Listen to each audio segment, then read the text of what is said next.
Sejumlah orang tua murid SD Merdeka tampak enggan datang ke acara sekolah karena merasa kepala sekolah kurang mendengarkan murid. Seringkali kepala sekolah dianggap tidak mau mengenal dan memahami perspektif warga sekolah, sehingga mereka pun jadi tidak ingin berpartisipasi. Bapak dan Ibu pasti sudah paham bahwa kepala sekolah perlu punya hubungan baik dengan warga sekolah. Tapi bisa jadi kondisi seperti di SD Merdeka tadi tidak asing ya. Nah, lalu bagaimana caranya menghindari situasi ini? Hubungan dan komunikasi positif dibangun dari rasa empati. Empati adalah kemampuan memahami dan merasakan apa yang orang lain rasakan. Ini dasar yang sangat penting dalam berkomunikasi. Kembali ke contoh kasus SD Merdeka, kita bisa melihat orang tua enggan datang ke sesi presentasi karena merasa kepala sekolah kurang berempati saat berkomunikasi dengan murid. Sebaliknya, kepala sekolah yang memiliki empati dalam berkomunikasi akan menimbulkan rasa diterima, didengar, dan dipahami oleh lawan bicaranya. Tentu saja dampaknya suasana sekolah jadi lebih nyaman dan warga sekolah lebih terbuka untuk terlibat. Kunci utama berempati dalam komunikasi adalah memahami sudut pandang pikiran atau perasaan lawan bicara kita. Misalnya, memahami peran guru sebagai mitra untuk menjalankan program sekolah adalah contoh empati terhadap guru. Sementara, berempati terhadap orang tua terwujud dengan memahami orang tua juga punya peran lainnya. Jadi, keterlibatannya tidak dapat dipaksakan. Berempati dengan murid, misalnya memahami murid memiliki karakter yang berbeda dengan latar belakang yang juga beragam. Lalu, bagaimana cara menerapkan empati dalam mengomunikasikan visi, misi, dan program sekolah? Ada 3 cara untuk melakukan analisis ini.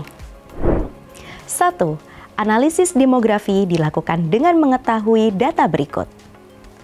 Data ini untuk menyesuaikan penyampaian informasi agar lebih tepat sasaran dan tidak menyinggung audiens tertentu. Misalnya, jika audiens mayoritas adalah ibu-ibu berusia 30 sampai dengan 50 tahun dan berasal dari berbagai etnis dan latar belakang sosial ekonomi yang berbeda, maka bahasa yang digunakan perlu lebih inklusif dengan contoh atau analogi yang menarik perhatian ibu-ibu. 2. Analisis psikografi dapat dilakukan untuk mengetahui informasi berikut. Data ini untuk menyesuaikan penyampaian konten dengan sikap audiens. Misalnya, mayoritas audiens mudah bosan dan kurang berminat dengan data. Oleh karena itu, presenter dapat lebih menjelaskan data melalui cerita dan lebih interaktif saat presentasi. 3. Analisis situasional dapat dilakukan untuk mengetahui informasi berikut. Data ini digunakan untuk mempersiapkan dan menyesuaikan gaya presentasi. Contohnya, ketika presentasi dilakukan di auditorium besar dengan banyak audiens, maka pastikan bahwa suara terdengar dengan jelas dan presentasi perlu lebih interaktif. Selain itu, Bapak dan Ibu dapat mengenali audiens berdasarkan 4 tipe audiens berikut ini. Pertama, audiens bersahabat. Audiens tipe ini cenderung menyukai presenter dan tertarik dengan topik yang dibawakan. Ketika berhadapan dengan tipe audiens ini, Bapak dan Ibu dapat berkreasi menggunakan beragam cara presentasi dan lebih melibatkan audiens seperti melontarkan pertanyaan. Kedua, audiens netral.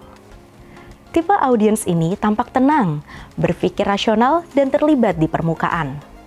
Saat presentasi, Bapak dan Ibu dapat menampilkan 2 sisi dari konten presentasi, seperti pro dan kontra, atau menunjukkan persamaan dengan audiens dan memperlihatkan data presentasi seperti fakta, statistik, dan opini ahli.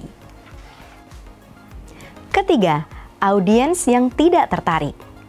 Jenis audiens ini menunjukkan rentang perhatian yang singkat kepada presentasi, menghindari kontak mata dengan presenter, dan duduk dengan posisi yang tertutup. Bapak dan Ibu dapat mempersingkat waktu dengan memaparkan hanya garis besarnya saja, menambahkan lelucon dan pengalaman pribadi. Bapak dan Ibu juga bisa melibatkan audiens dengan gaya presentasi yang lebih bersemangat. Terakhir, audiens yang menunjukkan sikap penolakan. Untuk jenis audiens ini, Bapak dan Ibu sebaiknya tidak menggunakan kalimat konfrontasi, rangkai konten presentasi sesuai dengan topik dan runutan waktu. Disarankan untuk tidak mengadakan sesi tanya-jawab kecuali dengan bantuan moderator. Nah, bagaimana Bapak dan Ibu? Apakah sudah mendapatkan gambaran lebih mendalam mengenai cara berkomunikasi dengan empati? Yuk, bersama memahami audiens dan menyesuaikan cara komunikasi atau presentasi dengan beragam audiens, sehingga kita dapat berkomunikasi dengan penuh empati.